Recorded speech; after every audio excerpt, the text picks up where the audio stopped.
오늘 오후에 증거할 말씀의 제목은 믿음으로 의롭게 됨. 이제 갈라디아서의 본론적 주제인데요. 믿음으로 의롭게 됨.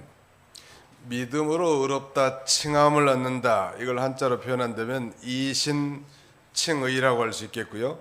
믿음으로 의롭다함을 얻는다. 이것은 이신득의가 되겠죠. 얻을 득자를 쓰고, 그래서 이신칭의 믿음으로 의롭게 된다. 또 믿음으로 그 다음에는 의로움을 얻는다. 상당히 법정적 용어인데요. 우리는 이걸 이신칭의, 즉 칭의라는 이 단어가 법정적인 용어예요. 말하자면 죄인이 이제 재판관 앞에서 심판을 받을 때 소위 무죄 선언한 것과 같단 말. 하나님께서 예수 그리스도의 십자가의 대속적 죽음을 보시고 믿는 우리 성도들을 하나님께서 너는 죄가 없다, 너는 무죄이다, 너는 의롭다 이렇게 칭해 주는 것입니다. 이걸 소위 justification, 칭의라고 합니다. 한번 따라합시다. 칭의. 그러니까 예수 그리스도를 믿으면 의를 선물로 받아요. 마치 예복을 선물 받는 것처럼. 근데 그 예복을 입지 않으면 천국에 들어갈 수 없는데요. 의의 옷을 누구나 다 믿는 사람에게는 다 한 벌씩 준 거예요. 의의 예복을 다 입으셨어요? 대답이 괜찮나요? 의의 예복을 다 입으셨어요? 이 다음에 천국에 올라가면 이제 그 천국의 수문장이 아주 서가지고 의의 예복을 입으신 분들만 들어오시라고 입장. 그다음에 의의 예복을 입지 않은 사람들은 입장 불가하는 거예요. 반드시 예복을 입어야 돼. 영국의 귀족사회에서 대연, great 이 큰 뱅퀴트, 말하자면 큰 연회를 베풀 때 거기는 반드시 연회복 차림이어야 합니다. 만약 옷을 입지 않은 사람은 입장할 수 있어요, 없어요? 아마 입장은 못하지만 거기서 연회복을 빌려줄지 몰라, 그 앞에서. 그래서 반드시 그 연회복을 입은 사람만 입장이 가능한 거예요. 이 다음에 하나님 앞에 이 천국잔치에 참여할 사람은 의의 예복을 입은 사람이요. 아무리 이 땅에서 종교생활을 오래 하고 연보를 많이 하고 착한 일을 많이 하고 고행을 많이 했다 할지라도 예복을 입지 않은 사람은 결코 천국에 입장 사절 거절한다는 말. 어떻게 의의 예복을 입는가? 바로 예수를 자신의 구주로 믿음으로 예복을 입는데 이것을 칭의라고 한다는 말. 의의 옷을 입혀주는. 우린 참 죄 많은 인생이지만 하나님께서 그 죄를 예수님의 피로 다 가려버리고 덮어버리고 하나님이 보실 때는 너는 죄가 없느니라 라고 이렇게 인정해주는 법정적 행위, 이걸 소위 칭의, 영어로는 justification이라고 합니다. 언제 칭의, 의로움을 받는가? 예수님을 믿는 순간 엄청난 그냥 종합 선물 세트가 다 쏟아져 버리는 거예요. 예수를 믿는 순간 모든 죄를 용서받고 하나님의 자녀가 되고 칭의, 의롭다 칭함을 받고 천국의 상속자가 되고 하늘 영광을 나타내는 놀라운 하나님의 자녀로서 모든 특권을 누리게 되는 거예요. 우리가 수양을 많이 하고 돌을 많이 쌓고 그래서가 아니고 예수 믿고 구원받는 것은 그야말로 순간적으로 다 일어나는 거예요. 성령으로 말미암아. 과거에는 유치부대 때 교회 다닐 때는 그저 따라 읽고 배우고 그랬지만 정말 어느 순간 하나님께서 성령의 감동함으로 말미암아 그 복음 진리가 우리 마음에 믿어지도록 도장을 인쳐버린 거예요. 이걸 소위 성령의 인치심, Sealing of the Holy Spirit, 성령의 도장 찍기라는 거예요. 적어도 이 주일날 오후 예배 이렇게 청성맞게 앉아 있는 것은 성령 도장을 받은 증거이지 아니겠습니까? 오전에는 혹시 한번 종교생활, 적당한 교양과 이 경건한 예배 분위기에 참여할 정도 되겠지만 오후 예배까지 또 밥을 먹고 예배에 참여하냐고, 지루하지도 않느냐고, 졸립지도 않느냐고, 무슨 청승으로 그렇게 앉아있냐고, 엉덩이는 안 아프냐고. 엉덩이도 아프고 피곤하기도 하지만 우리는 예배드리는 것이 우리의 메인 잡이기 때문에, 주된 일이기 때문에 예배드리는 것이 기쁘고 예배드리는 것이 즐겁고, 이 예배 시간에 하나님을 나의 하나님으로, 하나님의 하나님됨을 인정하고 그분이 나와 함께 계신 것과 내 인생의 전부라는 사실을 고백하는 것이 최고의 행복이기 때문에 그렇습니다. 그래서 예배의 성공자가 인생의 성공자가 되는 거예요.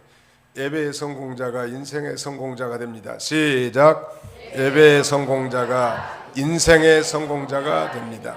예배만 잘 드리면 그 예배 시간에 내 인생의 모든 문제가 다 해결되고, 또 하나님의 밝은 뜻을 깨달아서 우리가 그대로 살기 때문에 하나님께서 앞길을 환하게 열어주시는 거예요. 우리가 오늘 오전에도 살펴봤지만 이 방주 속에서 답답하게 1년하고도 10일을 버틴 노아와 그의 가족들이 이 배에서 나온 첫 번째 일이 뭐라고 했습니까? 하나님 앞에 제사 드리는 일, 즉 우리식으로 말하자면 하나님 앞에 예배 드리는 일이에요. 늘 예배를 사모하십시오. 우리가 예배를 드린다는 건 우리 하나님이 하나님됨을 인정하는 행위요, 그의 거룩하심을 찬송하고 내 인생의 모든 문제가 다 하나님 수중에 있다는 걸 인정하는 거예요. 예배, 이건 너무 강조해도 지나치지 않아요. 그래서 그 예배 시간 하나님을 만나는 것이 중요하다. 십자가를 바라보고 진정으로 회개하고, 우리 김종무 집사님 같이 그렇게 사모하는 마음으로 아주 육군 사령관 같이 이렇게 기도하신 분들 보면 적어도 이 사모하는 그런 마음으로 하실 것 같아요. 보니 그렇게 적극적인 걸 하나님이 좋아하세요. 하나님이 적극적인 걸 좋아할까요? 소극적인 걸 좋아할까요? 하나님은 엄청나게 적극적인 걸 좋아하십니다. 좀 실수가 많고 허물이 많아도 수동적이고 소극적인 걸 좋아하지 않으세요. 믿음으로 바다에도 풍덩 떨어져 버리고 말이죠, 걸어갈 수 있는지 베드로처럼 당당하게 이렇게 적극적으로 나가라고. 적극적, 피동적으로 나가지 말고. 하나님이 적극적인 분이시라, 또 적극적으로 우리를 붙들고 일하시길 원하신 분이 하나님께서, 하나님 뭐라 귀를 기울이시는가 예배 시간에 듣고 또 순종하는 거예요. 자, 오늘 주제는 믿음으로 의롭게 됨. 따라서 합시다. 믿음으로 의롭게 됨. 예, 바울 사도는 지금 이제 복음의 진수인 믿음으로 의롭게 됨, 즉 이신득의를 논증하기에 앞서서 베드로의 외식적 행위에 대한 자신의 면책을 예로 들어서 자신의 사도권이 결코 이 수사도인 베드로의 사도권보다 열등하지 않다는 것과 그의 사도권의 이 신적 권위를 다시 한번 확증하고 있습니다. 11절로 14절까지는 바울이 베드로를 책망한 내용이 나오고요, 그 다음에 15절로 18절까지는 오직 믿음으로 의롭게 됨에 대한 내용입니다.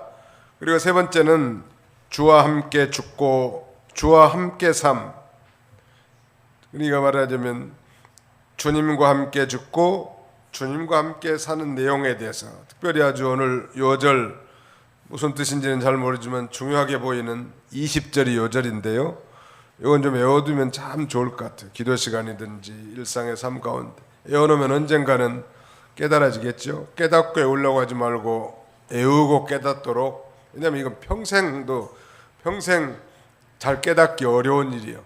자, 우리 같이 한번 읽어봅시다. 20절이 요절입니다. 시작. 내가 그리스도와 함께 십자가에 못 박혔나니 그런즉 이제는 내가 사는 것이 아니요 오직 내 안에 그리스도께서 사는 것이라. 이제 내가 육체 가운데 사는 것은 나를 사랑하사 나를 위하여 자기 자신을 버리신 하나님의 아들을 믿는 믿음 안에서 사는 것이라. 누가 외울 수 있는 분 계시나요? 이렇게 빨리 외운다면 상당히 머리가 좋은 건데 외워두면 참 좋을 것 같아요. 오늘 우리 영광의 이 글로리아 성가대만 한번 읽어봅시다. 시작. 내가 그리스도와 함께 십자가에 못 박혔나니 그런즉 이제는 내가 산 것이 아니요 오직 내 안에 그리스도께서 사신 것이라. 이제 내가 사는 것은 나를 사랑하사 나를 위하여 자기 자신을 버리신 하나님의 아들을 믿는 믿음 안에서 사는 것이라. 한번 따라서 합시다. 내가 그리스도와 함께 십자가에 못 박혔나니 그런즉 이제는 내가 사는 것이 아니요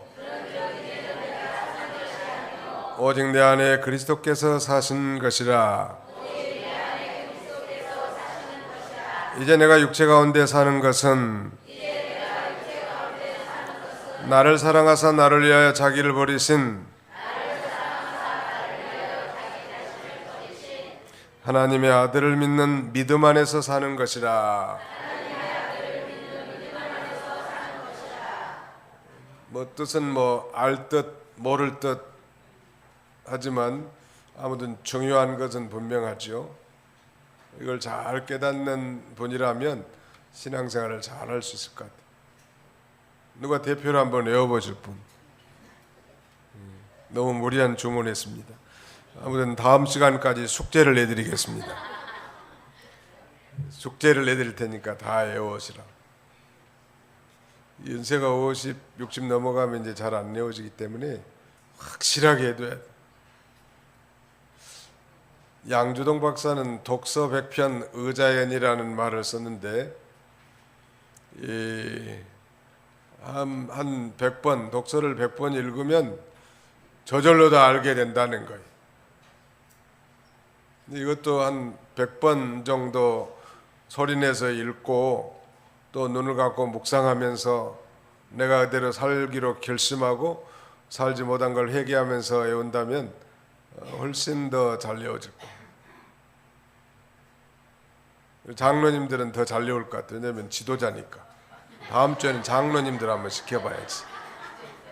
장로님들은 너무너무 잘하기 때문에 걱정할 게 없을 거예요. 김철현 장로님 어디 가시나? 네. 장로님들 이제 모본을 보여주면은 성도님들은 자동빵이라. 우리 장로님들 외우는데 나도 한번 해보자. 이런 그 도전 의식이 생기게 되는 거예요. 자, 뜻을 한번 생각하면서 같이 읽습니다. 20절 시작.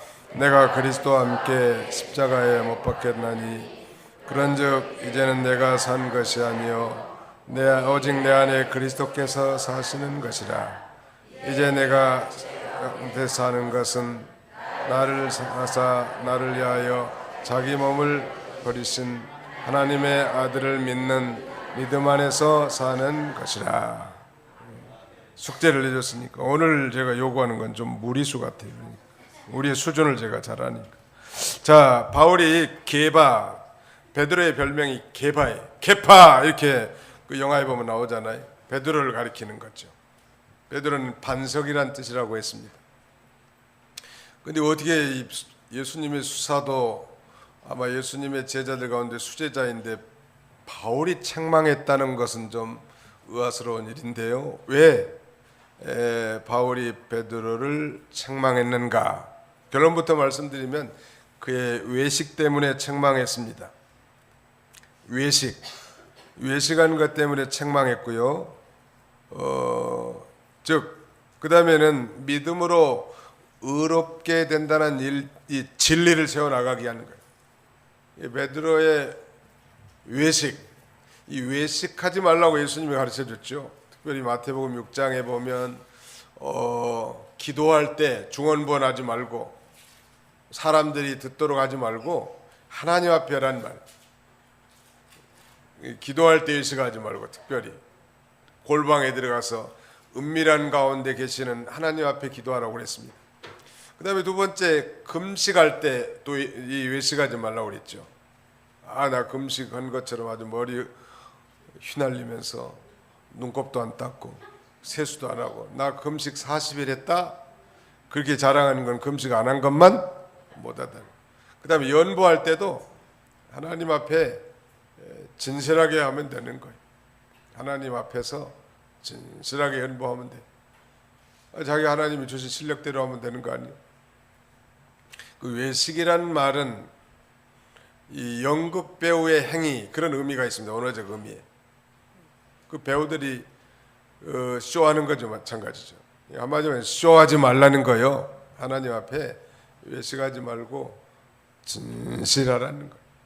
따라서 합시다. 외식하지 말고 진실합시다.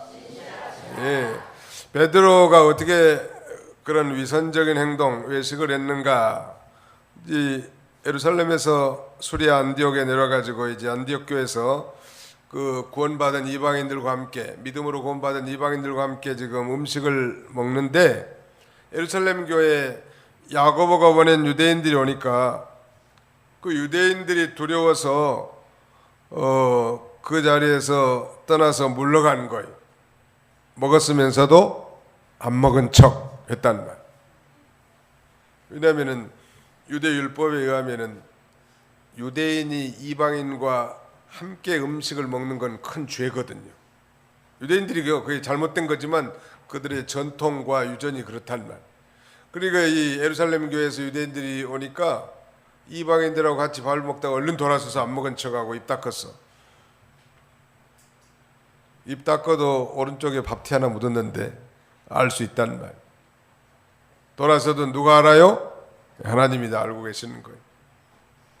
이 유대인들에게 있어서 할례를 받지 않는 이방인과 함께 음식을 먹는 것은 율법이 금하고 있단 말이에요. 그럼에도 불구하고 이 베드로는 이방인과 함께 음식을 먹는 것이 잘못이 아닌 걸 알지요. 벌써 베드로는. 그런데 유대인들이 올 때 그 앞에서 위선적으로 행동한 것에 대해서 이 사도 바울이 책망한 것입니다.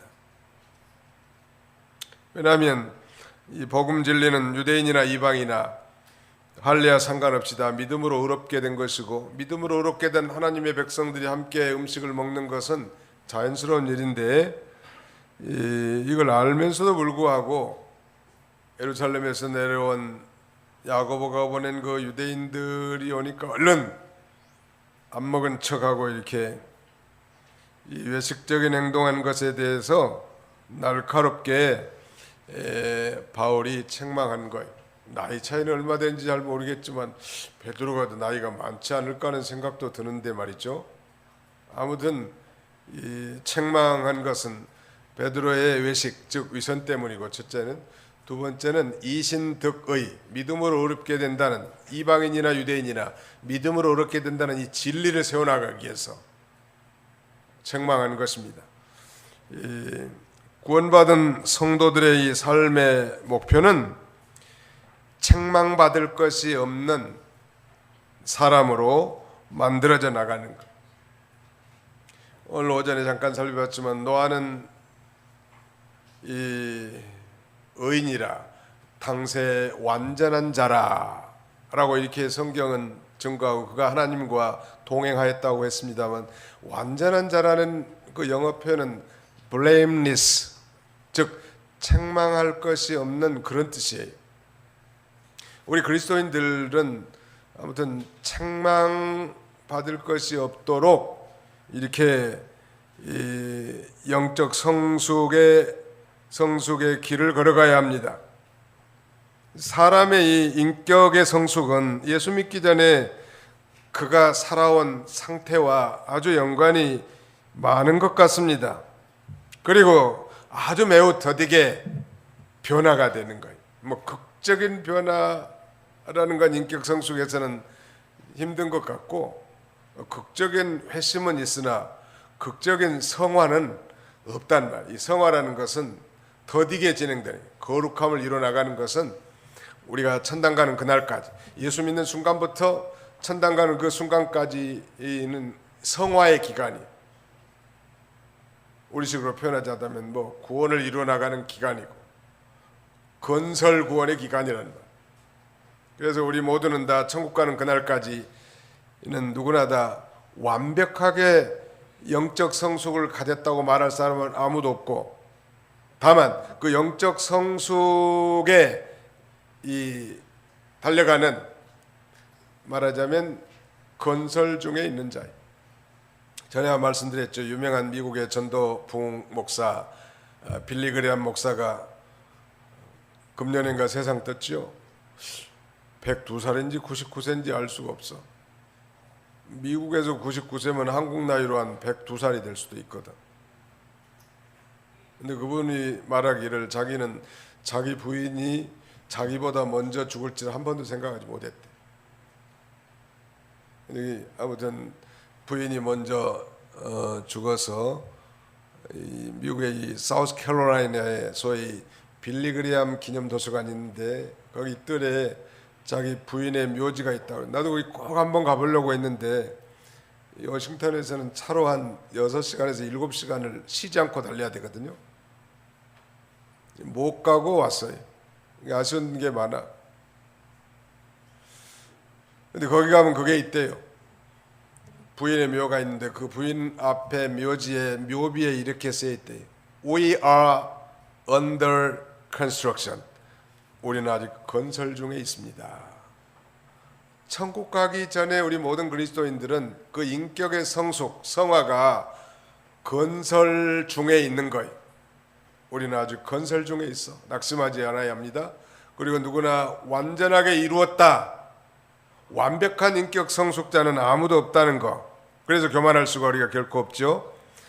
그런데 예수님을 진실하게 믿는 것 같은데 인격적인 흠과 결함이 있는 자들이 우리 공동체에서는 자주 볼 수 있는데,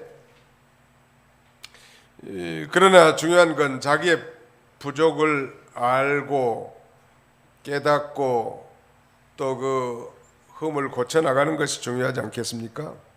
인격적인 결함 중에 가장 대표적인 것은 말의 실수라고 할 수 있습니다. 왜냐하면 말이라고 하는 건 인격 표현의 아주 주요한 수단 아닙니까? 인격이 온전하다 그러면 결국 말의 온전함으로 나타나는 거예요. 지금 말이 온전하다, 말이 온전한 자면 말의 실수가 없는 자는 온전한 자니라 라고 야고보 선생도 얘기했는데, 말의 온전함은 인격의 온전함으로 나타나죠. 말은 인격의 하나의 표현이니까 말이죠. 나는 말은 그렇게 하지만 내 마음은 그렇지 않아, 이런 분들이 종종 있는데 그렇지 않은 것이 아니라 그런 거예요. 잠언 10장 19절로 20절 한번 읽어봅시다. 잠언 10장 19절로 20절. 잠언 10장 19절로 20절. 우리 글로리아 성가대만 한번 읽어봅시다. 잠언 10장 19절로 20절. 글로리아 성가대는 성경도 잘 찾아요. 잠언 10장 19절로 20절. 시작.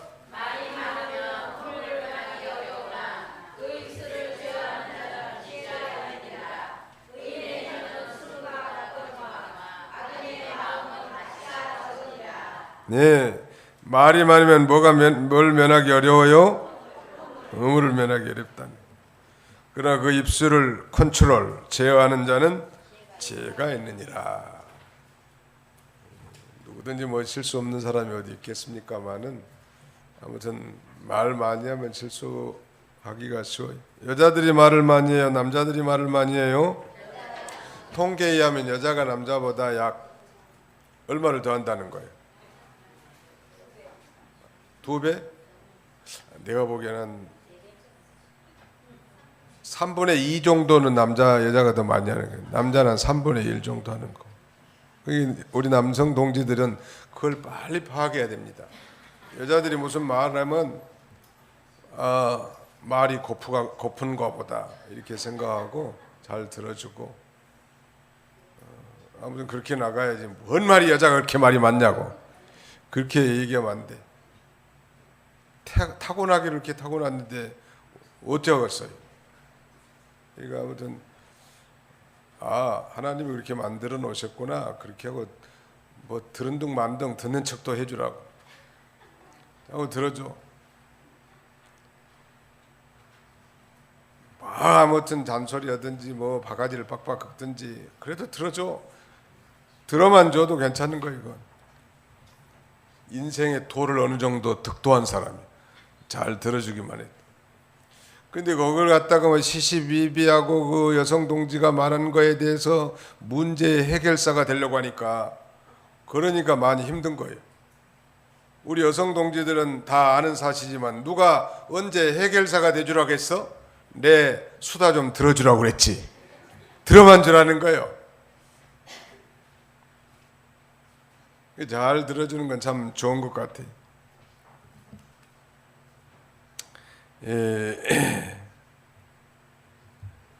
게바가의 복음 진리를 따라 바로 행하지 않기 때문에 바울이 이렇게 책망한 거예요.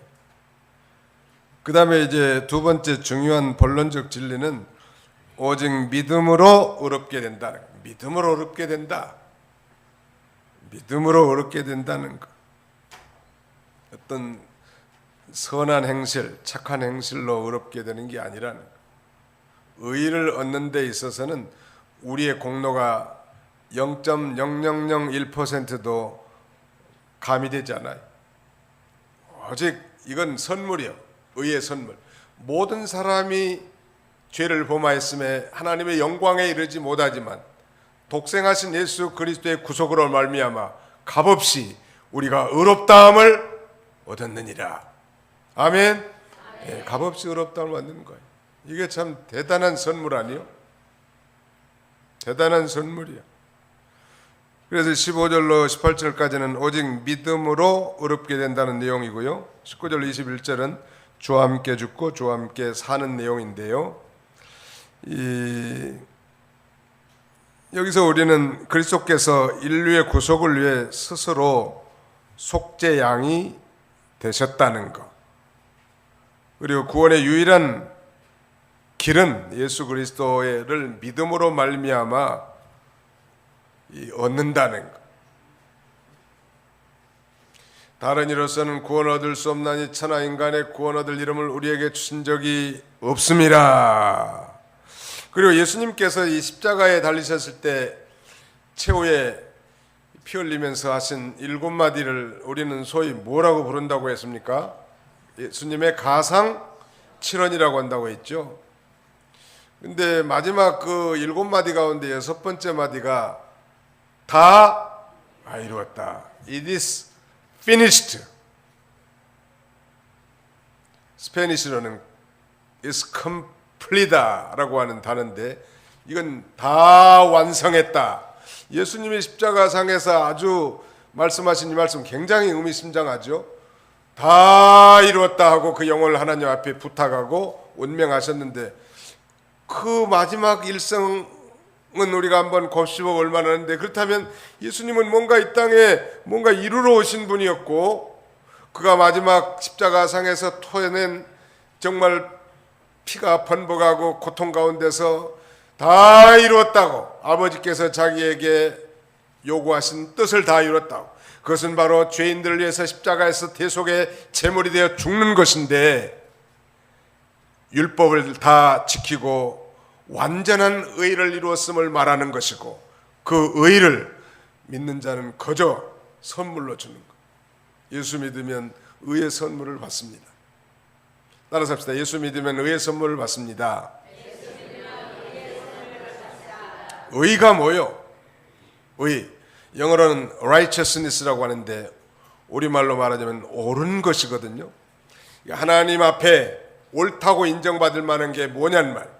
선행도 구제도 그 다음에는 고행도 철학도 아니라 예수 그리스도를 믿는 것을 하나님은 모든 죄를 다 도말할 수 있는 의로 인정해 주시고, 최고의 재판장이신 하나님께서 하늘의 법정적 심판대 앞에 섰을 때 너는 의인이다. 왜? 너는 죄인이었으나 내 죄값을 예수님이 2000년 전에 다 지불해 놓으셨으니까 너는 죄가 없고 훈방이다. 말하자면 법원에서 풀어주는 것.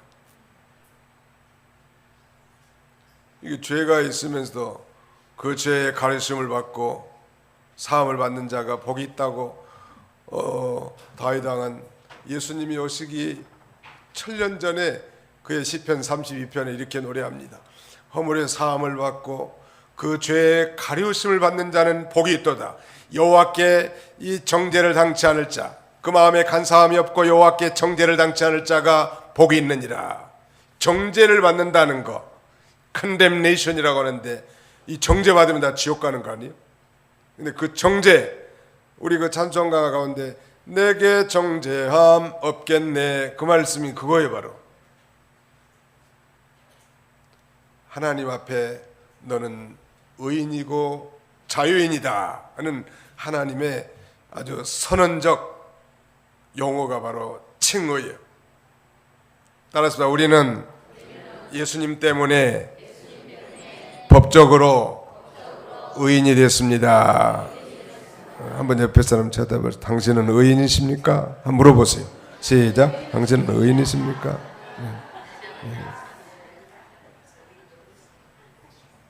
눈을 제대로 못 뜬 사람은 수상한 사람이에요.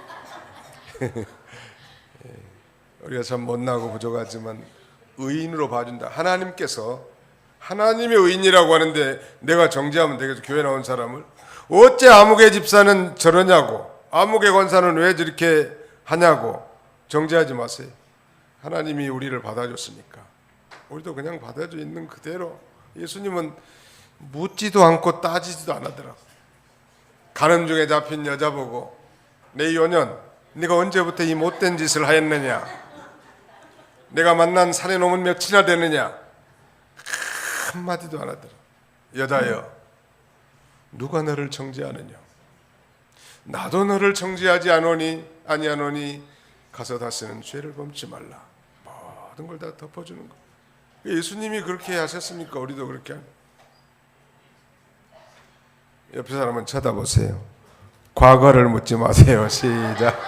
과거를 묻지 마세요. 예. 우리의 과거는 다 그렇고 그런 사람이니까 과거를 묻지 마세요. 그냥 목욕탕에 나온 것처럼 다 누구나 목욕탕에 나온 사람 뭐 구분할 수 있나요? 그런 마음으로 하나님 앞에 나오고, 그럼 은혜가 자기에게만 있고 또 하나님 앞에 감사할 수밖에 없는 것입니다. 우리 하나님은 과거를 따지지 않더라고. 예를 들면 누가복음 15장에 돌아온 탕자를 보세요. 정말 아버지의 유산을 미리 받아가지고 둘째 아들인데도 불구하고 의무도 다 안 하고 저 이방 나라에 가서 기생들과 화랑방탕하고 이제 먹을 거 없으니까 집으로 돌아왔는데 아버지가 네가 어째서 그때 그런 말을 먹고 도망갔느냐, 그러지 않았으면 더 좋을 뻔하지 않았느냐. 절대 그런 말이 한마디도 그런 말은 성경에 안 써져 있고, 그저 아들을 보는 순간 달려가서 얼싸안고 아마 입도 맞췄을 것 같아. 목욕을 시키고 새 옷을 입히고 아들의 고난을 심어준 가락지를 끼워주고 살찐 소를 잡아서 잔치를 베풀어서 이내 아들은 죽었다가 다시 살아났다고. 교회는 그래서 잔치집과 같아야 되는 거예요. 뭐 여기는 교회가, 어떤 교회는 재판소 같이 아주 싸늘한 냉기가 흐르는 교회가 있다면 아주 율법의 수건이 벗어지지 않는 거예요. 하나님이 우리를 그렇게 받아주신 거예요. 너는 의인이다. 다윗이 얼마나 못된 죄인이요. 자기 충성스러운 부하 우리아의 부인을 취하고, 우리아는 저 전쟁터 깊은 곳에 내보내서 말이죠, 죽게 만드는 참 못된 죄를 지었음에도 불구하고 그는 장차 오실 메시아를 믿음으로 말미암아, 물론 뭐 요가 적시도록 침상이 뜨도록 철두철미한 회개가 있었지만 믿음으로 말미암아 사유하심을 얻고 그 죄의 가리움을 받고 하나님 앞에 찬송한 거 아니에요?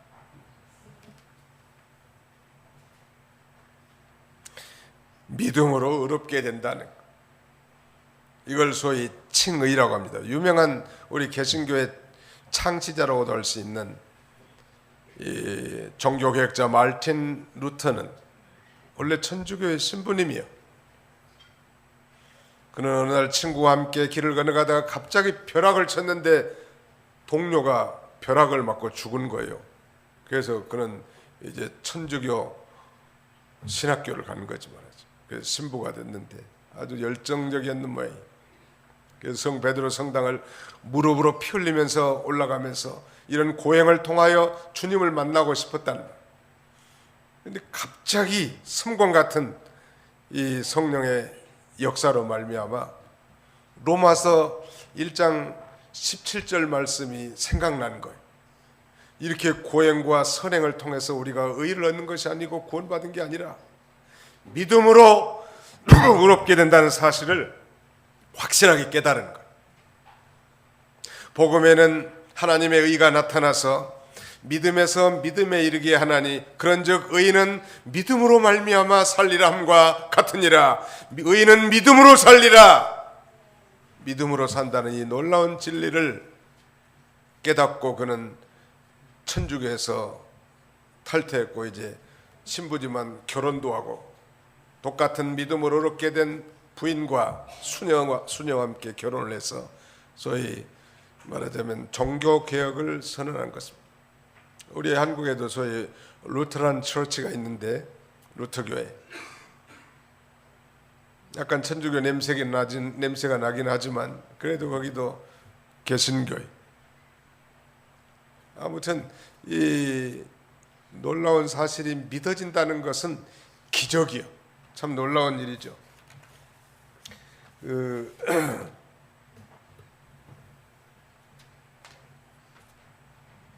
미국의 한 가족이 새로운 기회를 찾아서 호주로 이사를 갔는데요. 그 가족들 가운데 잘생긴 남자아이가 있었는데 그는 이 조선소에서 막일을 하면서 장차 영화배우가 되는 걸 꿈을 꾸며 살았습니다. 하루는 일을 마치고 집으로 돌아온 중에 5명의 노상 강도를 만나서 죽도록 두들겨 맞았습니다. 온몸이 엉망진창이 되고 얼굴은 만신창이가 되도록 아주 찢어진 거예요. 1년 동안 병원에 입원해서 치료를 받아서 겨우 목숨은 건지긴 했지만 얼굴이 너무너무 그 잘생긴 얼굴이 흉측하게 돼버렸습니다. 그 얼굴 때문에 이제는 취직도 되지 않고 이제 꿈이 좌절되자 여러 번 자살을 시도할 만큼 절망에 빠져버렸습니다. 어느 날 길을 가다가 그는 교회에서 흘러나오는 찬송 소리를 듣고 교회에 들어가기 시작했습니다. 그리고 하나님 앞에 무릎을 꿇고 슬픔의 눈물을 흘리면서 기도하기 시작했습니다. 하나님, 나는 어떻게 하면 좋겠습니까? 이렇게 울고 있는 청년을 목사님이 만나서 복음을 전하게 됐고 그는 주님을 영접하고 믿음의 길을 출발합니다. 그 후에 그의 마음이 치유되기 시작했고 절망의 그림자는 사라지고 어느새 굳센 아주 믿음을 가지게 되었습니다. 열심히 기도하는 중에 목사님이 잘 아는 성형외과 의사를 소개해주고 그 의사는 새로운 수술법을 사용해서 그 일그러져 버린 얼굴을 제자리로 돌려놓은 거예요. 멋진 얼굴로 변했습니다. 수술은 대성공이었고 그 흉측했던 얼굴이 옛날의 모습을 좀 나타나게 했단.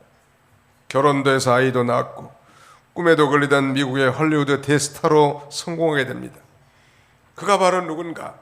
우리가 몇 년 전에 그 전 세계를 강타했던 그리스도의 순환, The Passion of Christ라고 하는 유명한 복음을 영화한 영화 배우면서 감독인 이 멜 깁슨이라는 사람이 그야말로 최악의 그런 상황 가운데서도 예수를 믿고 구원 얻고 하나님 앞에 의롭다움을 얻고 그의 인생은 새로운 반전의 인생을 살게 되는 것입니다. 정말로 예수 믿는 사람이라면요 변화될 수밖에 없어요. 그 변화의 정도가 차이는 있겠지만 오늘 우리가 다 예수 믿고 의롭다 칭함받은 소위 칭의받은 저 천국 가는 그날까지 우리는 소위 이 성화를 이뤄나갈 이 건설 중에 있는 그런 자들인데 우리가 이 건설 중에 있으면서 이 놀라운 복음을 많은 사람들에게 전파하는 그런 삶을 살아야 할 것입니다. 그런 면에서는 이제 예전에 자기는 죽고 이제 내 안에서 그리스도께서 새로 사는 그런 새로운 인격적 삶을 살게 된 것입니다. 자, 이제 19절로 20절인데 20절 다시 한번 읽고 마치려야 될 것 같아요. 20절 시작. 내가 그리스도와 함께 십자가에 못 박혔나니 그런즉 이제는 내가 사는 것이 아니요 오직 내 안에 그리스도께서 사는 것이라. 이제 내가 육체 가운데 사는 것은 나를 사랑하사 나를 위하여 자기 자신을 버리신 하나님의 아들을 믿는 믿음 안에서 사는 것이라. 이거 다음 주까지 숙제죠. 잘 외우는 방법을 하나 가르쳐 드릴게요. 잘 외우는 방법은 자꾸 외운다고 외워지는 게 아니고 그 말씀을 묵상하는 거예요. 또 그대로 내가 살았나 살지 못했나 점검하고 회개하면서 잘못한 건 회개하고 또 살지 못한 그대로 살기로 결심하면서 외우면 금방 외워져요. 그렇지 않고 괜히 외워놓으면 시험장에 가가지고 다 틀려. 1번 답을 2번 쓰고 2번 답을 3번 쓰고 아는 것도 못 써요. 외우기만 하면. 그러나 기도하면서 그걸 묵상하라는 말이에요. 묵상한 것은 다 남아있는 거예요. 그래서 묵상하는 자가 복이 있다고, 여호와 율법을 주야로 묵상하는 자가 복이 있다고 한 거예요. 바로 성경 설교 말씀 한번 듣고 끝내는 게 아니고 그 말씀을 또 듣고 묵상하고 그렇게 살기로 결심하고, 그때 하나님의 은혜가 임하고 그때 하나님이 변화되게 하는 역사가 있고 그때 암송도 잘 되는 거예요. 우리 그리스도인들은 그래서 이 묵상과 암송 아주 중요한 겁니다. 이 memorizing, meditation, 외우는 것은 또 meditation, 묵상하는 것, 묵상한 걸 또 외우면서, 그래서 그 날마다 영의 양식을 먹는 비결이 기도 가운데 그렇게 하는 것입니다. 그러면 나이 많이 먹었어도 다 외워져요. 좀 속도는 느리죠. 학생들보다 뭐 훨씬 느리긴 하지만 그래도 외워진다. 외워지면 나중에 눈이 안 보여도 다 붙들고 기도할 수 있고 좋아요. 그리고 그 외운 그 말씀대로 내가 슬슬 자기도 모르게 만들어져 나가는 이런 성숙한 그리스도인들이 다 되시기를 축원합니다. 기도합시다. 하나님 아버지 감사합니다. 무지개 언약을 통하여 인생의 먹구름이 우리 앞에 들여졌다 할지라도 구름만 보고 낙심하는 어리석은 자들이 아니라 구름 속에 감춰진 희망의 무지개를 보면서 하나님의 약속을 붙들고 승리하며 사는 저희가 다 되게 하여 주시옵소서. 아버지 하나님께서 오늘 동일하게 저 갈보리 언덕에 십자가를 세워놓으시고 믿는 자에게 구원을 베풀어 주셨을 뿐만 아니라 이미 믿는 자에게라도 낙심과 좌절, 시리와 비탄, 절망과 비관 가운데 있다 할지라도 저 십자가를 바라봄으로 다시 새롭게 시작하고 다시 시작하고 희망과 용기를 갖는 우리의 삶이 다 되게 하여 주시옵소서. 믿음으로 의롭게 되는 이 놀라운 진리가 믿어짐으로 우리가 하나님 앞에 의인되어 싸우니 이제는 실제적인 의의 말씀을 따라 순종함으로 이 실천적인 의인의 삶을 살아가도록 우리 하나님 인도하여 주시기를 간절히 바라옵고 원합니다. 이제는 내가 사는 것이 아니라 내 안에 계신 그리스도가 사는 것이라고 했고 나를 위하여 십자가에 못 박혀 죽으신 하나님의 아들을 믿는 믿음 안에 사는 거라고 했사오니 한 주간도 믿음으로 승리하며 사는 우리 모든 성도들이 다 되게 하여 주옵소서. 우리의 모든 생활 전선, 자녀 손들 인생의 앞길을 축복하시고 아버지 날마다 은혜와 진리로 충만하게 하셔서 날마다 넉넉하게 믿음으로 승리하며 살아가는 우리 모두가 다 되게 하여 주시기를 간절히 바라옵고 예수님의 이름으로 기도하옵나이다. 아멘.